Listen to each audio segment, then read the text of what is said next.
국민 여러분, 안녕하십니까? 여기는 대한민국 대표 정치 전문 플랫폼 한국정치TV입니다.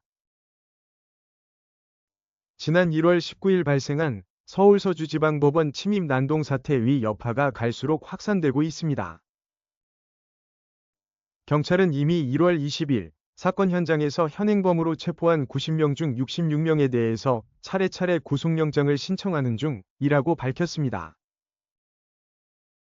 특히 66명 중 5명에 대해서는 1월 20일 오전부터 서울 서주지법에서 구속을 앞두고 영장실질심사에 들어갔다고 했습니다. 따라서 이르면 오늘 저녁부터 구속영장이 발부된 구속 피의자들이 나오게 될 것으로 예상됩니다. 이렇게 구속영장이 발부가 된 사람들에게는 앞으로 어떤 일이 벌어질까요? 궁금하시겠지만 의외로 대답은 간단합니다. 어제 오늘 우리가 TV나 유튜브를 통해서 수도 없이 본 것과 같이 서울구치소에 수감된 윤석열 대통령과 똑같은 일이 벌어진다는 것입니다.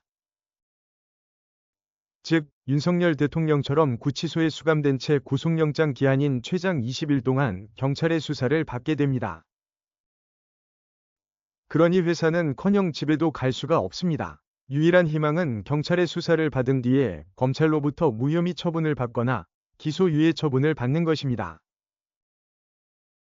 이렇게 되면 곧바로 석방이 돼서 집에 귀가할 수 있고 앞으로 이번 사건에 관해서 재판도 받지 않습니다. 만일 검찰이 불구속 기소를 해도 석방이 돼서 집으로 갈 수 있습니다. 그러나 앞으로 집과 법원을 오가면서 이번 사건과 관련해서 형사사건의 피고인 신분으로 재판을 받아야 합니다. 그러나 불행하게도 검찰이 구속기소 처분을 하면 구치소의 미결 수용자 신분으로 수감된 상태에서 법무부 호송차를 타고 법원으로 형사재판을 받으러 다녀야 합니다. 구속기한은 일단 6개월입니다. 한편 이번에 현행범으로 체포된 사람들 중 일부는 범죄의 정도가 가볍다고 해서 진짜 훈방이 될 수도 있을 것입니다. 그러나 이 경우라도 경찰은 훈방 조치를 하기 전에 집에 알려서 가족이 맞는지 확인합니다. 회사원이라면 정말 그 회사 직원인지 확인하는 것이 보통입니다. 결국 훈방이 되더라도 가정과 회사에 이번 서울 서주지법 난동 사건으로 현장에서 체포되었다는 사실이 주변에 알려질 가능성이 매우 높습니다.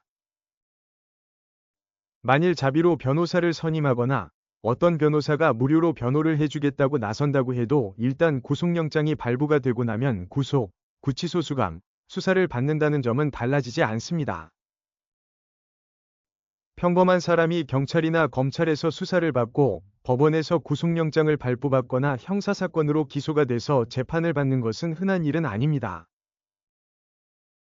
그러나 이번 서울 서주지법 사건 같은데 휘말려서 송사위 당사자가 될 가능성은 1년 365일 24시간 언제나 열려 있습니다. 그러니 이런 일에 휘말리지 않도록 매사에 조심 또 조심하는 것이 제일입니다.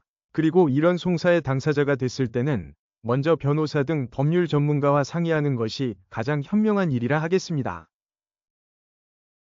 한국정치TV는 국내 최초로 탄생한 중립적, 객관적, 과학적, 불편부당한 독립정치 미디어입니다. 여러분의 구독과 알림, 자발적인 후원은 채널의 제작과 운영에 큰 힘이 됩니다.